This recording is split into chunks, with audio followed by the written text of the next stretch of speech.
দিল্লিতে ২৭ বছর পর পরিবর্তন, গেরুয়া ঝড়ে ধূলিসাৎ হয়েছে আম আদমি পার্টি। দিল্লির উপনির্বাচনে বিজেপির বিশাল জয়।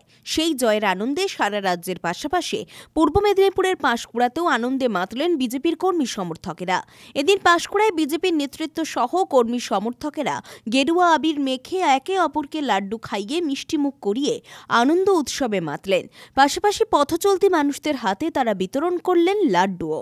দিল্লিতে জিতলো কে? বিজেপি আবার কে? দিল্লিতে হারলো কে? আম আদমি আবার কে? দিল্লিতে হারলো কে? আম আদমি আবার কে? 2026 আসবে, আসছে আসবে। 2026 এ বিজেপি সরকার ওয়েস্ট বেঙ্গলে আসছে আসবে, আসছে আসবে। বন্দে মাতরম, বন্দে মাতরম, বন্দে মাতরম, বন্দে মাতরম। জয় শ্রীরাম, জয় শ্রীরাম। 26 বিধানসভা নির্বাচনে পশ্চিমবঙ্গে জিতবে কে? বিজেপি আবার কে? বন্দে মাতরম, বন্দে মাতরম।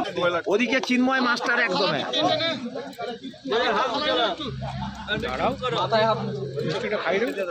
প্রথমেই ধন্যবাদ জানাই মাননীয় প্রধানমন্ত্রীজি নরেন্দ্র মোদীকে এবং আমাদের দেশের স্বরাষ্ট্রমন্ত্রী অমিত শাহজি এবং আমাদের ন্যাশনাল প্রেসিডেন্ট জেপি নাড্ডাজিকে, যে এত বড় জিত আসার জন্যে।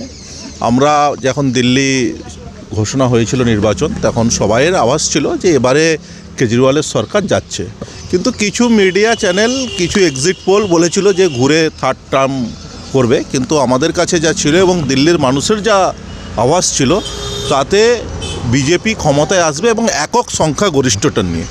তো আপনারা সবাই দেখেছেন 3টের সময় একদম ক্লিয়ার মেজরিটি চলে এসছে আমাদের 47টা সিট নিয়ে, এবং তার সঙ্গে সঙ্গে কংগ্রেস হ্যাট্রিক করে নিয়েছে 3বারের, আর তৃণমূল কংগ্রেস আর বামফ্রন্ট ওরা সিট পেয়েছে 80টার প্রায় 100টা করে পেয়েছে। 80টা সিটে লড়াই হয়েছিল, কিন্তু ওরা 100টা করে পেয়েছে। আর আম আদমি পার্টিকে দিল্লির মানুষ যে চাইছে না সেটা প্রমাণ করে দিল, কারণ অরবিন্দ কেজরিওয়াল থেকে শুরু করে 6 জন বড় বড় নেতা, মনীষ সিসোদিয়া উপমুখ্যমন্ত্রী, সবাই হেরে গেছে। আর যিনি জিতেছেন অতীশী ম্যাডামের একটা বয়ান আমরা দেখলাম সবাই, খুব দুর্ভাগ্য যে উনি যে কেন্দ্র থেকে জিতেছেন শুধু সেই কেন্দ্রের মানুষকে ধন্যবাদ দিচ্ছেন, বাকি দিল্লিবাসীকে ধন্যবাদ দিচ্ছেন না। তার মানে এটাই যে আপনাদেরকে যখন ভোট দিচ্ছিল তখনই আপনাদের কাছে মানুষ, দিল্লির জনগণ, ভারতবর্ষের জনগণ ভালো ছিল, যখন ভোট না দিল তখন আপনারা খারাপ হয়ে যান। এই ধরনের ঘৃণাত্মক রাজনীতি এবং বিভাজনকারী রাজনীতিকে আমরা ঘৃণা করি, এবং দিল্লিবাসী যেভাবে ভারতীয় জনতা পার্টির ওপর আস্থা রেখেছে, যেভাবে নরেন্দ্র মোদীজির লিডারশিপের উপর আস্থা রেখেছে, তাতে আমরা ধন্য।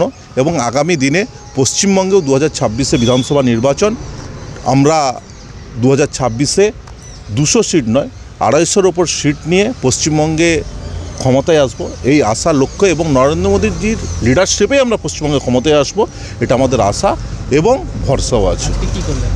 আজকে আমরা কার্যকর্তা নিয়ে একটা ছোট্ট আমরা বিজয় উৎসব পালন করলাম। আগামী দিন অর্থাৎ রবিবার আমরা বিকেল 4টায় পাঁশকুড়া স্টেশন থেকে আমরা একটা মিছিল বার করব, বিজয় মিছিল, এবং তাতে পাঁশকুড়ার সমস্ত সাধারণ মানুষ এবং বিজেপির কার্যকর্তা তাতে সংঘবদ্ধ হয়ে আমরা মিছিল করব।